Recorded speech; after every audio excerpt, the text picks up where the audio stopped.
अस्सलाम वालेकुम दोस्तों। मैं हूं आपका अपना कहानी वाला। उम्मीद है कि आप सब खैरियत से होंगे। दोस्तों, आज की कहानी एक बॉयज़ हॉस्टल के बारे में है। उम्मीद है कि आपको पसंद आएगी। चलते हैं कहानी की तरफ। मेरा नाम हसन है। मैं असल में बहावलपुर का रहने वाला हूं। वहाँ की ज़िंदगी बहुत सिंपल थी। गर्म हवा, पुरानी गलियाँ और शाम को मस्जिद से आती अजान की आवाज़।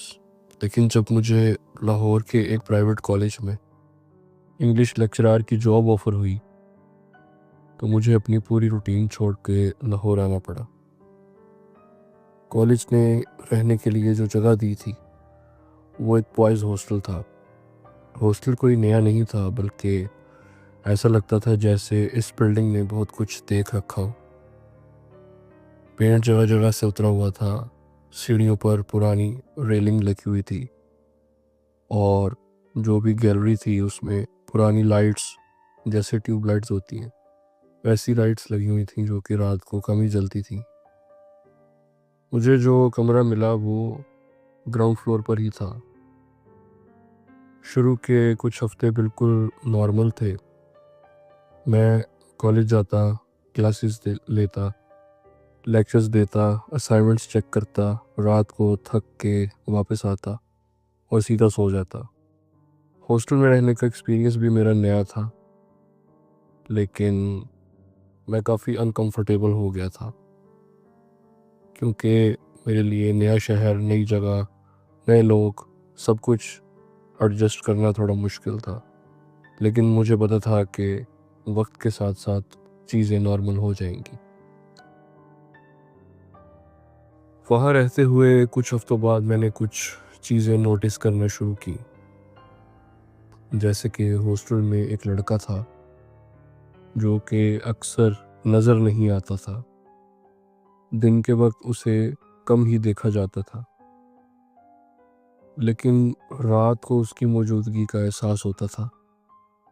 सबसे पहली चीज़ जो मैंने नोटिस की थी वो ये थी कि रात को फिक्स टाइम पर एक बहुत ही तेज़ खुशबू आती थी। रात को बिल्कुल 12 बजे के करीब अचानक गैलरी में एक बहुत तेज़ इत्र की खुशबू फैल जाती कि कोई नॉर्मल परफ्यूम नहीं था। इसमें कुछ बहुत हैवी सा था, जैसे कोई पुरानी लकड़ी, गीली मिट्टी, इस तरह का कुछ। मैंने पहले सोचा शायद कोई स्टूडेंट लेट नाइट नहा कर परफ्यूम लगा लेता होगा। क्योंकि हॉस्टल था तो नहीं आप एग्जैक्ट पता लगा सकते कि किसने क्या किया होगा। लेकिन बाद में पता चला कि ये रोज़ का मामला है। हॉस्टल के कुछ लोग कैजुअली बताते थे, सर वो ऊपर छत पर जाता है। मैंने पूछा कौन? तो उन्होंने कहा कि वही जो रात को नमाज पढ़ता है, वही खुशबू लगाता है। ये बात अजीब थी। नमाज पढ़ना अजीब नहीं होता, लेकिन रात के 12 बजे नहा के छत पे जाके नमाज पढ़ना ये नॉर्मल नहीं लग रहा था मुझे।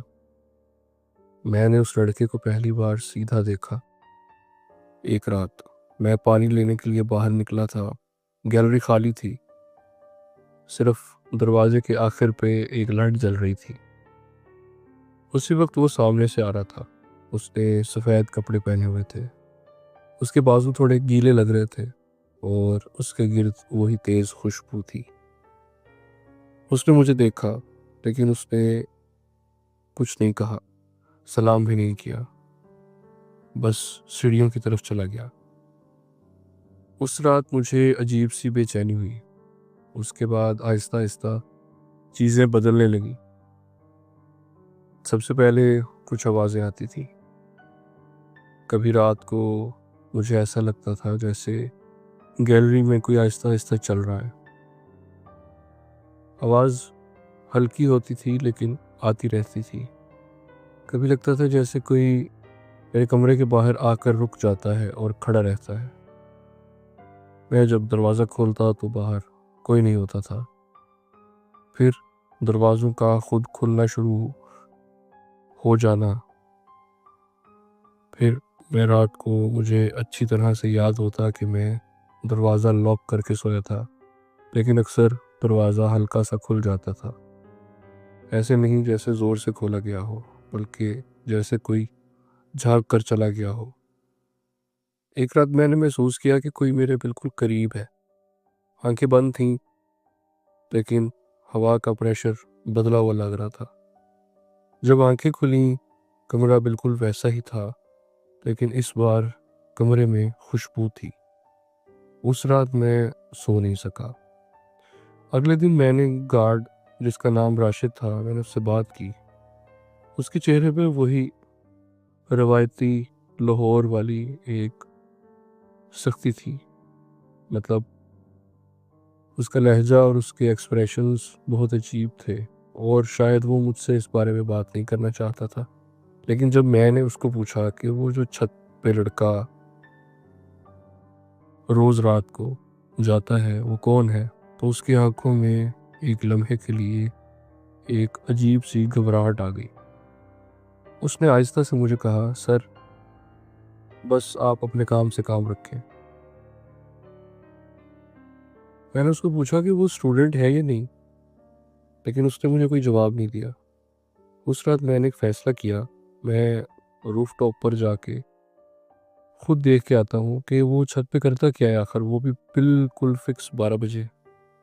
जैसे ही मैं सीढ़ियों पे चढ़ा, खुशबू और तेज़ हो गई। जब मैं छत पे पहुंचा तो हवा ठंडी चल रही थी, लेकिन छत पे बहुत खामोशी थी। वो लड़का वहाँ खड़ा हुआ था, लेकिन वो नमाज नहीं पढ़ रहा था, क्योंकि उसका मुंह किबले की तरफ नहीं था। मतलब किबला रुख होता है, काबा की तरफ हम जाए नमाज बिछा के नमाज पढ़ते हैं, लेकिन उसका जो रुख था वो किबले की तरफ नहीं था। उसकी पीठ सीधी थी और वो थोड़ा सा झुका हुआ था। वो सजदा नहीं कर रहा था, बस खड़ा था और कुछ पढ़ रहा था लगातार। और उसकी आवाज़ एक आवाज़ नहीं थी, ऐसे लग रहा था जैसे काफ़ी सारे लोग कुछ पढ़ रहे हों।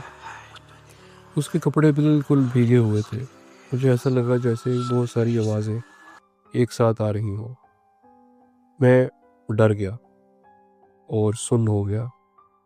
मैंने अचानक अपना आप संभाला और वहाँ से जाने की कोशिश की, लेकिन मैं हिल नहीं पा रहा था, जैसे मैं बिल्कुल सकते की हालत में आ गया हूँ।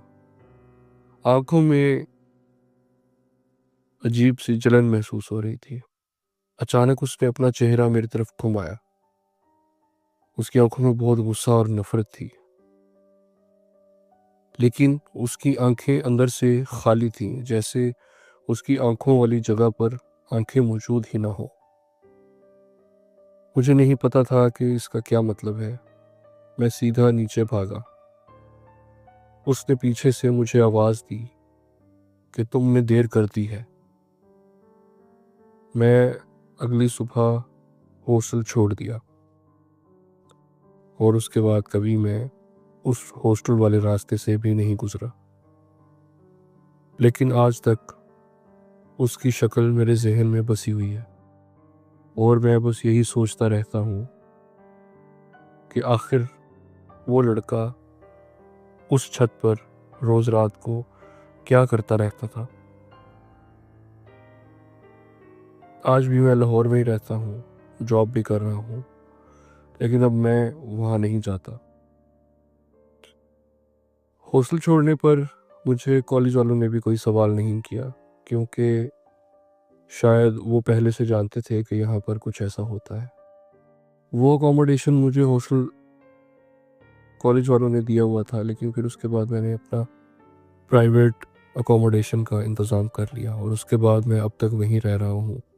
आज मुझे यहाँ पे रहते हुए 3 साल हो चुके हैं।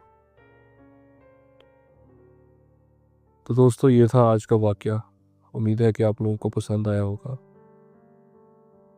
अगर आपके पास भी कोई ऐसा वाक़या है जो कि सच्चा और ख़ौफ़नाक है, तो आप नीचे स्क्रीन पर दिए गए व्हाट्सएप और ईमेल एड्रेस पे हमें वो वाक़या भेज सकते हैं। मैं वो वाक़या नरेट करके अपने चैनल पर अपलोड करूँगा।